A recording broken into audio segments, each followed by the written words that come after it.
সঞ্চয়ন ভৌমিক, আমি KTPP high স্কুলে পড়ি। আমি 10-এ এইরকম রেজাল্ট করে আমি নিজেই ভাবতে পারিনি এতটা রেজাল্ট হবে। আমার দাদুকে আমি এই রেজাল্টের জন্য খুব চরমভাবে স্মরণ করতে চাই। উনি আমাকে প্রত্যেকটা মুহূর্তে জিজ্ঞেস করতেন, প্রতিদিন ফোন করে জিজ্ঞেস করতেন কীরকম হবে রেজাল্ট, কী হবে। কিন্তু দুঃখের বিষয় উনি এই গত 2রা মে প্রয়াত হয়েছেন। আর আমার বাবা গত 2 বছর অ্যালজাইমার্স পেশেন্ট, উনি স্মৃতি হারিয়ে ফেলছেন ধীরে ধীরে। আর আমার দিদি আমাকে খুব সাপোর্ট করেছে, গোটা সংসারটাকে ওই ধরে রেখেছে বলতে গেলে। বাবা তো এখন অনেকটাই কাজের ক্ষমতা হারিয়ে ফেলেছেন।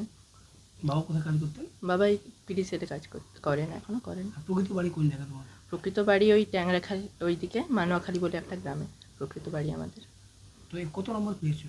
আমি 691 নম্বর পেয়েছি। 6th rank? 7th KTPP high school. জীবনের স্বপ্ন কী আছে? স্বপ্ন আমার ডাক্তার হওয়ার ইচ্ছে আছে।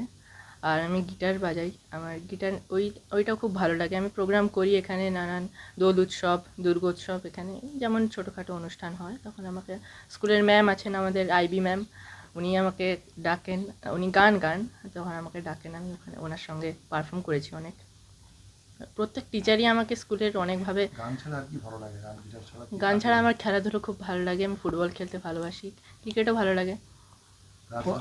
হ্যাঁ, ওই বিষয়ে আমি ইন্টারেস্টেড নই। আমার ইন্টারেস্ট নেই ওই বিষয়ে। ডাক্তার হতে চাই। এই পড়াশোনার পিছনে কার বেশি ভূমিকা আছে এই মুহূর্তে? আমার দিদির, বাবার, মায়ের সমান ভূমিকা আছে সবার। দিদির বেশি বলবো আমি, যেভাবে সাপোর্ট করেছে অল দ্য টাইম, দিদির সত্যি প্রচুর ভূমিকা আছে। সারাদিন কতক্ষণ পড়াশোনা? পড়াশোনার আমার ধরা বাঁধা টাইম ছিল না। আমি যেহেতু গিটার ফিটার নিয়েও থাকতাম, তারপরে আরও খেলাধুলো করতাম, কিন্তু আমি ডেলির কাজ করে রাখতাম, মানে সপ্তাহের শেষে আমি পুরোটা রিভাইজ করে রাখতাম একবার, এভাবেই।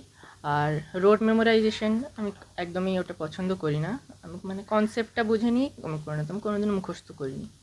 মুখস্থ আমার ভালো লাগে না। আমি যেমন নিজে করেছি আমি সেটাই বলবো, সব করবে, যা ইচ্ছে চায় সব করবে, কিন্তু পড়াশোনাটা যেন ঠিক টাইমে ঠিকটা হয়ে যায়। মানে কারুর 1 ঘন্টা পড়লে হবে, কারুর 10 ঘন্টা পড়লে হবে, সেরকম তাকে নিজেকে করতে হবে। যার 1 ঘন্টায় হয়ে যায় সে বাকি জিনিসে টাইম দিতে পারে, যার 10 ঘন্টায় হয় সে 10 ঘন্টা টাইম দিক পড়ায়, তারপরে বাকি কাজ করুক, কিন্তু সবটা নিয়েই চলতে হবে।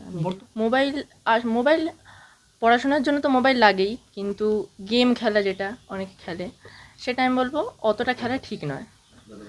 ঠিক আছে রিফ্রেশমেন্টের জন্য, ঠিক আছে, পড়ে নেওয়ার পর আমি যেমন বললাম পুরোটা পড়া হয়ে গেলে তারপর রিফ্রেশমেন্ট ঠিক আছে, কিন্তু পড়া বাদ দিয়ে পড়ার টাইম নষ্ট করে ওই জিনিসটা আমাদের সবার জন্য।